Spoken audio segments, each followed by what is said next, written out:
Hi everyone, another Jenna breast cancer update video for you all. As most of you know, I have had my first round of chemo, so I felt like now, a week and a half later, may be a good time to talk about it, talk about what I'm on, the process before starting chemo, and just all of that jazz. So here goes. I met with my oncologist a few weeks ago who sat me down and spoke about the different types of chemo that I'll be having. He informed me I will be having 6 cycles of chemotherapy. They will happen every 3 weeks. I'm going to be having 2 different types of chemo. So the first 3 rounds I will be having a drug cocktail which is called PICC. I won't bore you with all the details, but yeah, it's just 3 different drugs that I will be having in one sitting of my chemo. So the last 3 rounds of chemo that I'll be having, I will be having docetaxel. So I could sit here and talk for hours about the tons of side effects from each of those, but the main ones will be hair loss, which will be a great one. I'm 10 days since having chemo. My hair is still here. I am very cautious every time I brush my hair to do it really gently, and I've been trying not to wash it as often, as you can probably tell. But yeah, I'm sure by the time this video goes up that it will probably start falling out. I don't know, I think this will be the tough part. Obviously being sick is tough, but I feel like mentally this will be a hard chapter for me. I'm prepared as you can be. By prepared I mean I have had my eyebrows microbladed. I've always had, well, when I was a teen I had awful eyebrows, but for about 10 years now I've had thick eyebrows. I've just always had them threaded and kept them thick, so I've never had to draw them on. So the thought of losing my eyebrows worried me more than losing the hair on my head, because I feel like it like frames my face and they're just so big. To not have them, I don't think I could handle that. Eyelashes, whatever, like right now you can't even see them anyway, so I don't think that will affect me. But yeah, my eyebrows, got them microbladed by the most amazing microblader, if that's what you want to call her, eyebrow specialist shall we say. She was amazing, so she just basically drew my eyebrows on. I still got all my hair there, but hopefully once my hairs fall out it shouldn't look any different. My hair I have stocked up on wigs. Well, I've got 2 wigs, one from Bijou Wigs, which I absolutely love. One, amazingly, I was able to get a free one from the NHS, which is, yeah, amazing. And I've got another one coming from Crystal Collection and I cannot wait. Obviously, as I said, this is going to be really tough for me losing my hair, but I'm trying to kind of see the fun side of it, where I'm going to be able to like switch my hair up, hopefully, try some different styles. My plan is kind of as soon as my hair starts like falling out, I will be heading to the hairdressers and buzzing it. I think having to sit there watching my hair day by day fall out, I don't think that would be good for me. So my plan is to just shave it all off, get it gone. My oncologist spoke to me about the cold cap. For those of you who don't know, you kind of wear this special, very flattering headpiece that you put on kind of an hour before chemo and you keep it on an hour after, and it kind of like freezes. Obviously there's more that goes into this than what I'm about to say, but I am no scientist or medicine person so bear with me. Basically you're going to put it on and it freezes kind of your hair follicles, so it stops the chemo from reaching there, so you're less, they say you've got more chance of keeping your hair, but for me the percentage is not high enough for me to have to go through wearing a cold cap, if that makes sense. I don't want to be at the hospital any longer than I have to be. I don't want to freeze my head off, and it causes like headaches and migraines, and I suffer with headaches and migraines, so I don't really want to add to that. And for me, I'd rather be able to just take control. Just me making that decision, and in a journey like this where you can't actually make that many decisions, and shaving my head is just one of those decisions I want or have to make. I just want to shave it and be gone, just get on with it.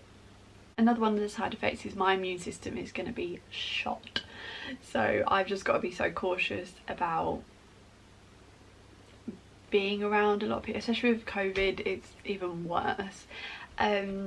Just being around sick people, anyone who's got a slight cold, cough, anything, I've just got to stay away. So I guess the last year and a half of lockdowns kind of prepared us for this, but yeah, I'm just going to be super careful because I do not want to end up in hospital. So before my chemo started, I had to have a meeting. I had to have an appointment where they took my blood. So before every round of chemo, I have to have a COVID test, my weight taken, and also have a blood test. The blood tests are very important because they will tell the team that I am hopefully fit and well enough for my next round of chemo, to make sure my blood count is at the right level. So it's very important. So I say I've got like 6 cycles every 3 weeks, so I can work out all the different dates. But if I have my bloods taken before chemo and they come back saying that my white blood cells are too low, then I can't have chemo and they have to put it off for a few days, a week, which then will push everything back. So yes, I could plan to be finished by Christmas, but anything can be thrown in the mix right now, so we kind of don't know.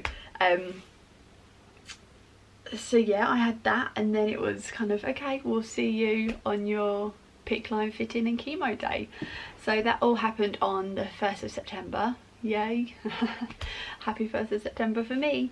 So I went in,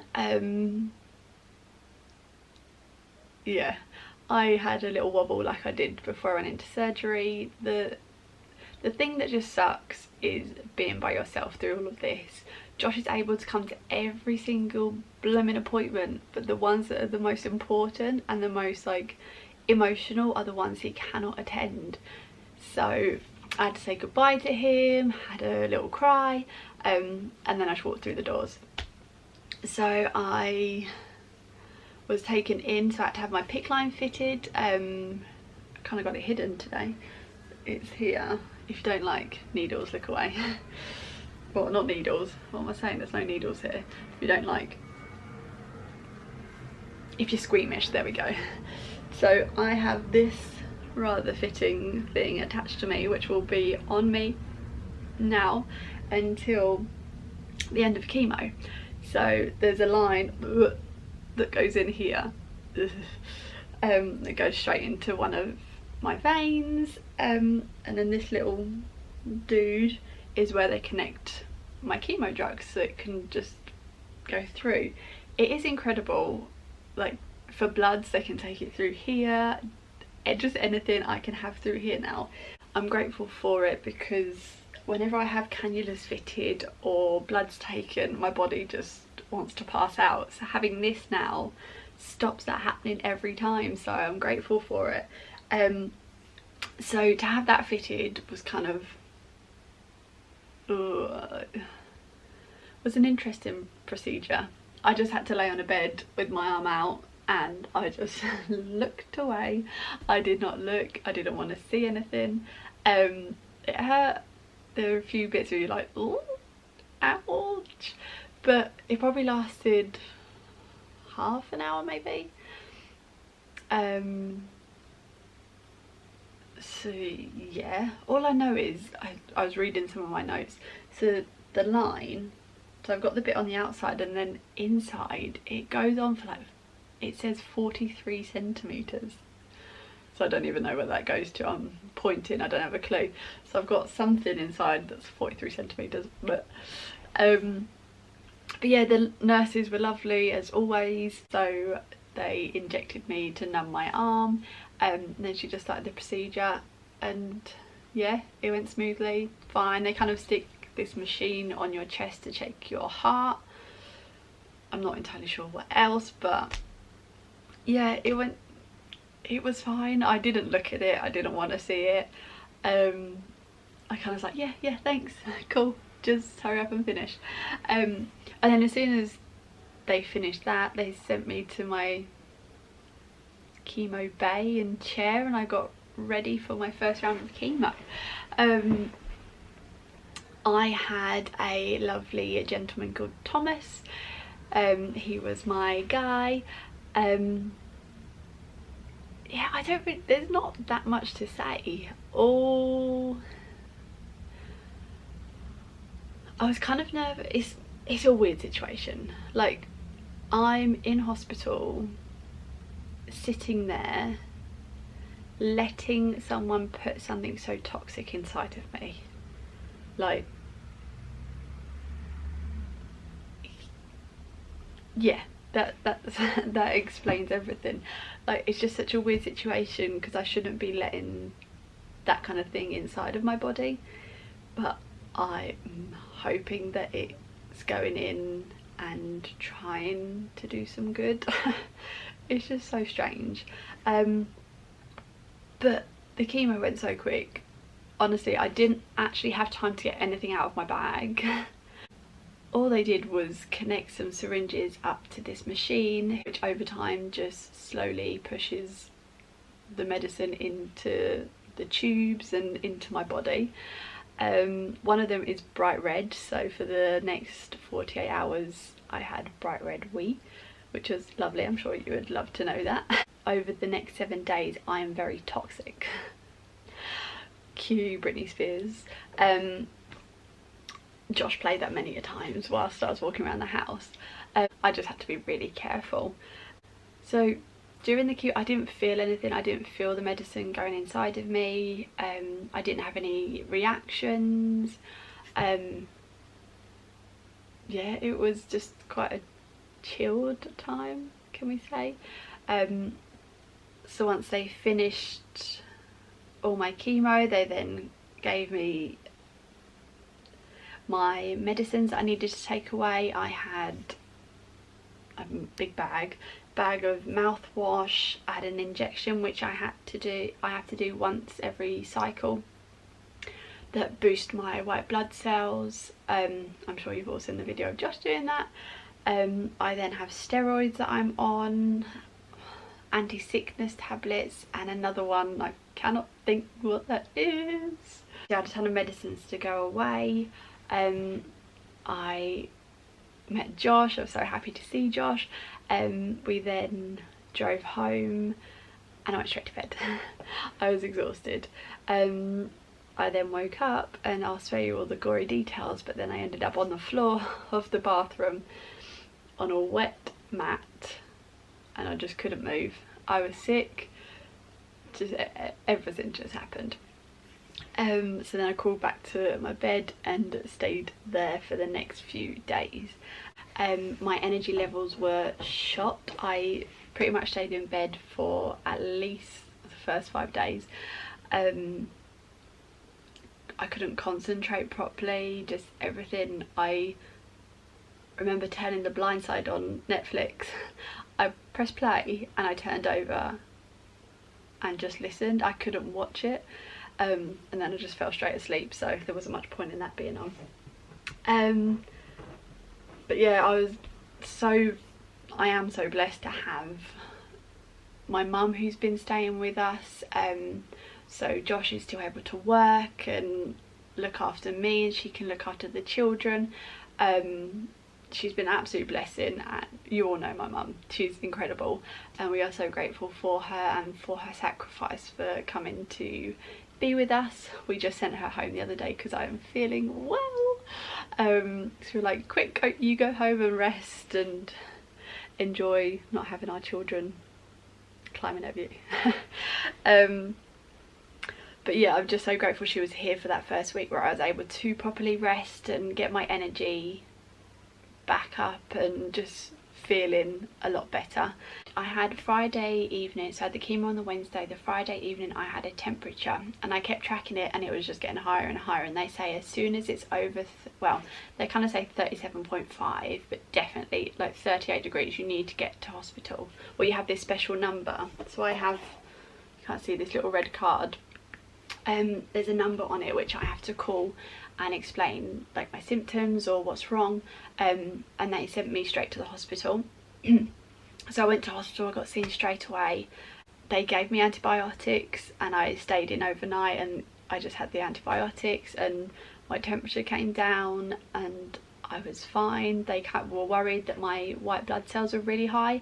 That's because I had the injection to boost my white blood cells, so that answered that problem.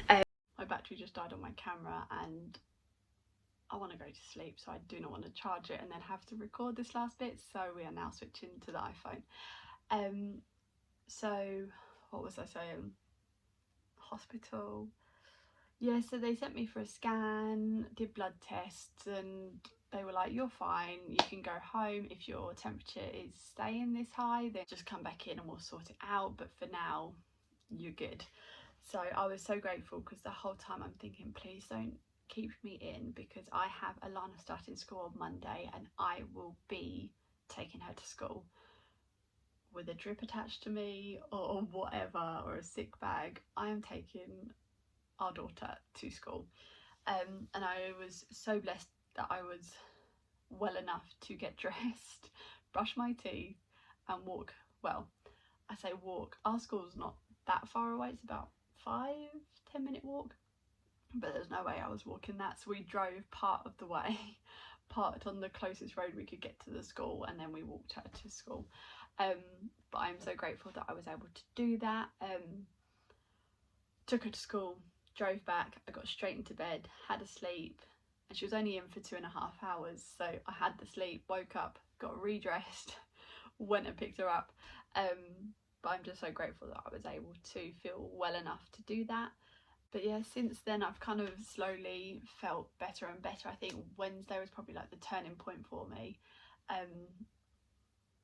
Yeah, I still don't feel, I'm not 100%, and I also don't want to push myself,